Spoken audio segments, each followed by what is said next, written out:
Play vi baro ki parlok session paragni video nganona yang ki hakabedi bad kawai na ki khubor ki ba kongsan kabedi jong mission namar hagini singi bamta anong ki rada pi apply ki no ki kam ki ton kam ya ka certificate training de kene kede ka ba kongsan nang ta jungi baro lang kata mai kun samlai ki ba ban apply kam hai ki post ba nang ne shakmat disuma ban shime gane kalat kabu apply nang ta ki admission namar kani kade hapo ITI clear mo kani kade jong ka certificate ITI de ka session kade jong usnem ajar opsan apun riu but pila ban apply tang long ba ka offline mode pihak ban mi hi hapo clear hapo ITI clear de pihak ban late haswa ka arpun trik ubnai February ajar arpun riu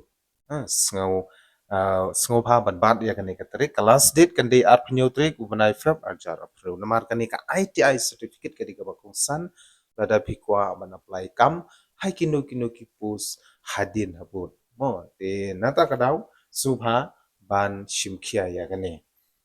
de kapo street hangni kadi nakamtai ki driver kam mechanic tilada pikwa ban long driver pila ban pikwa ban long mechanic let ha kati ka ITI clear ya de apply ya kiti ki post nang ba pinyo ban late training hangte kabadi tang hendru banai de din ba pila dam ru banai pio ya kani ka ITI certificate shubu kadon post hangno lada ki pan ye pi ya ka ITI certificate kumon directly pila yo ban apply di kata ka dei ka je pun shai nak leng jonga hakabedi pat kani ka admission jong ka ITI clear but ka qualification lani ka kardan ka ba pila ban late ban admit hakati ka ITI clear kan dei tang ye ki balapas class 8 ru pila la ban apply nang ta ka te ka admission mo but ka seat sang ne ka don tang arpho li ki seats sngo ha ban le kham kloi le mi no kham kloi wud ha po clear ITI ha wo pila ban submit ilade ya ka te admission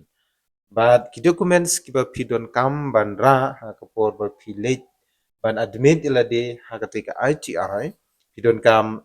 southly ki passport size ka birth certificate lani caste certificate class 8 mark sheet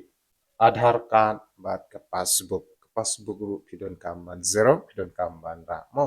sekipan de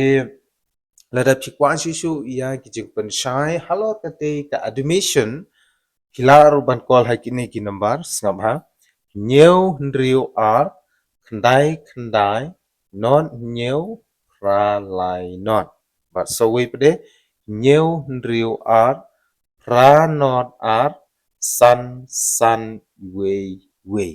kini gide ki number phone ba pila ban call ane ban phone ban tip benia halor ketik admission de kene gede ke khubon ta jong baro ki prasamla ki ba nang kwa ban tip ya ka driving dane banya kali dane ban shna kali let lungba kane ka ITI clearian admission pimla ban apply kampat hadin da phila yo ya ka certificate kulai shibo